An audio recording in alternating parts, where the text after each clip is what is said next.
Alright, I apologize. I said I would have this video for you yesterday and had some unexpected things come up.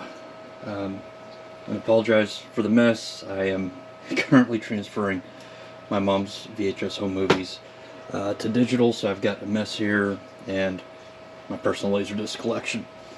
So, whether it's VCR, combo, whatever, usually have just a couple screws, either on top or on the side. And that'll lift off. Since my mom's VHSs are very old and moldy and dirty, I just have this loose and ready to go, so I'm cleaning after pretty much every take. But what you want to do is rubbing alcohol. The higher the concentration, the better. This is 90 or 93%, I believe.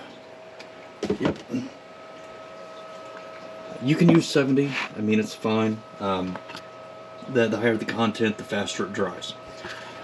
So one thing you want to do is make sure you've got absolutely no power. Because on some models you can touch something in here and it thinks the tape's being inserted, so it powers on and this will start spinning. But here you have your actual video head. And you only want to touch, on top. It naturally spins, I believe, counterclockwise. But that's why you don't want to have any power, because if you're cleaning it and you hit something and it turns on, it's going to start spinning and then you can damage the head. I don't know if you can see it, but the actual head is these little cutouts. And then you have your audio heads.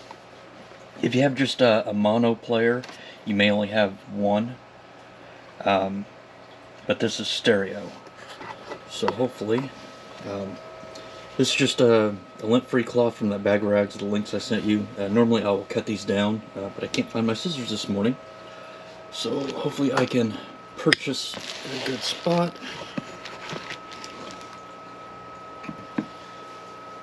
So what I like to do is fold and just soak. That's why I got this little dispenser, because it makes it really nice.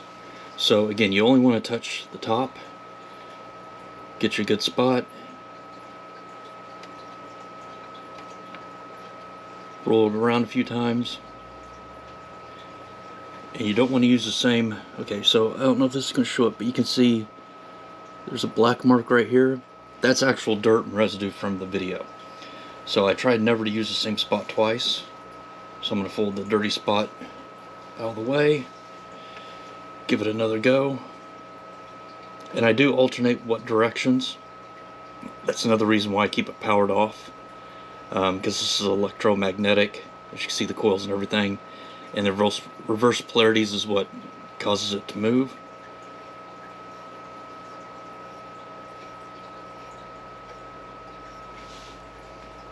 Okay, so now it's clean, but I still want to use another new spot, and I want to clean the audio head, and you just want to go the direction the tape goes. If I can get a better view here, only wipe in one direction, and then check it. It's not really coming out in the video, but there's a gray hue there. So now we're going to get another clean spot, come over and do this one. Like I said, you don't need the special pads. Lint free. The link I sent you, they're non-abrasive. There we go, that's nice and clean. So this will, let me throw that away. If you notice the video is starting to get distorted, or you get static and then a pop of a video and then it goes static, you're distorted again, 9.9 out of 10 times it's that.